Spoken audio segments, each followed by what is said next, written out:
वालेकुम, मैं हूं निसार खान। मशरक़ी वस्ता में सूरत-ए-हाल तेज़ी से बदल रही है। अपनाए हॉर्मज़ के सिक्योरिटी ख़तरे में है। दुबई एयरपोर्ट पर परवाज़ें मुअत्तल हो चुकी है और हैरान कुन तौर पर जापान और ऑस्ट्रेलिया ने अपने जंगी बहरी जहाज़ भेजने से इनकार कर दिया है।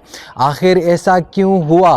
क्या दुनिया एक नए जियोपॉलिटिकल बहरान की तरफ बढ़ रही है? मशरक़ी वस्ता में एक नई सफारती और सिक्योरिटी कशीदगी उभरती नज़र आ रही है, जिसने न सिर्फ खित्ते बल्कि पूरी दुनिया की सियासत और मईशत को तशवीश में मुब्तला कर दिया है। एक तरफ इब्न हॉर्मज़ जैसे इंतहाई अहम आलमी तिजारती रास्ते की सिक्योरिटी का मसला है और दूसरी तरफ एक मुबैना ड्रोन हमले के बाद दुबई इंटरनेशनल एयरपोर्ट जैसे आलमी फ़िज़ाई मरकज़ पर परवाज़ों की आर्जी मुअत्तली ने सूरत-ए-हाल को मज़ीद पेचीदा बना दिया है।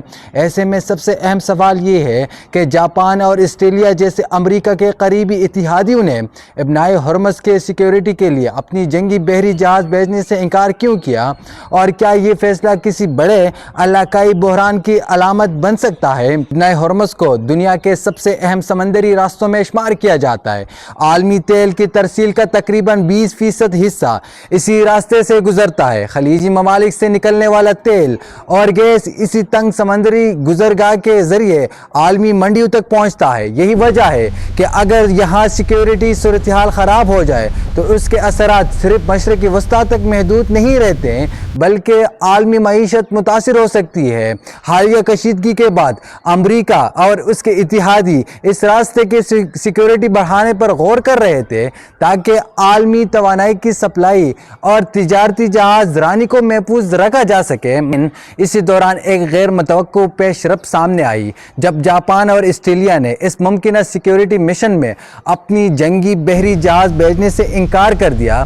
सफारती हलकों के मुताबिक इन ममालिक का मौक़िफ़ है कि खित्ते में पहले ही कशीदगी अपनी इंतहा को पहुँच चुकी है और मज़ीद फौजी तैनाती सूरत-ए-हाल को मज़ीद बिगाड़ सकती है। बाज़ माहिरीन का ख्याल है कि ये फैसला इस बात का इशारा भी हो सकता है कि अमरीका के करीबी इत्तेहादी भी किसी मुमकिन फौजी तसादुम में बरे रास्त शामिल होने से मोहतात रहना चाहते हैं और वो इस बहरान का हल सफारती तरीक़ों से देखना चाहते हैं। इस दौरान एक और अहम वाक़या सामने आया जब एक मुश्तबा ड्रोन हमले के बाद दुबई इंटरनेशनल एयरपोर्ट पर आर्जी तौर पर परवाज़ें मुअत्तल कर दी गई।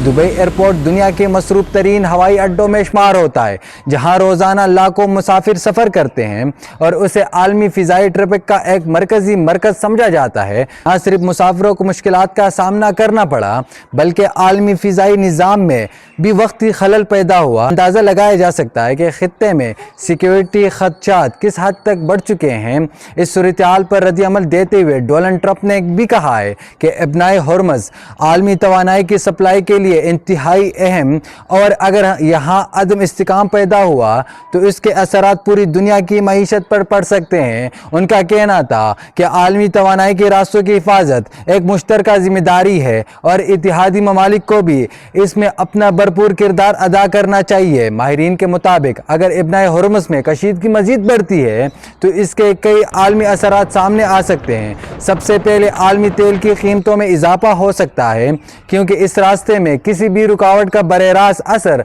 तवानाई के आलमी सप्लाई पर पड़ सकता है। इसके अलावा आलमी तिजारती सप्लाई चेन मुतासिर हो सकती है और खलीजी ममालिक खित्ते में सिक्योरिटी सूरत-ए-हाल मज़ीद ख़राब होने का भी खदशा पैदा हो सकता है। वजह है कि दुनिया की बड़ी ताकतें इस खित्ते में होने वाली हर पेशरफ पर गहरी नज़र रखे हुए सूरत-ए-हाल पाकिस्तान जैसे ममालिक के लिए भी खासी अहमियत रखती है, क्योंकि पाकिस्तान की तवानाई की ज़रूरियात का बड़ा हिस्सा खलीजी ममालिक से आने वाले तेल पर मुनहसर है। अगर इब्न हॉर्मज़ में कशीदगी बढ़ती है या तेल की तरसील मुतासिर होती है तो पाकिस्तान समेत कई तरक्की पजीर ममालिक को तवानाई की कीमतों और सप्लाई के हवाले से मुश्किलात का सामना करना पड़ सकता है। क्योंकि ऐसे में ये सवाल मज़ीद अहम हो जाता है कि क्या जापान और ऑस्ट्रेलिया का फैसला किस बड़े तसादुम से बचने की हिकमत अमली है, या फिर खित्ते में एक नया स्ट्रेटेजिक पावर गेम शुरू हो चुका है। आलमी ताकतों के फैसले इस बहरान के समत का तयन करेंगे और ये भी वाज़ेह हो जाएगा कि आया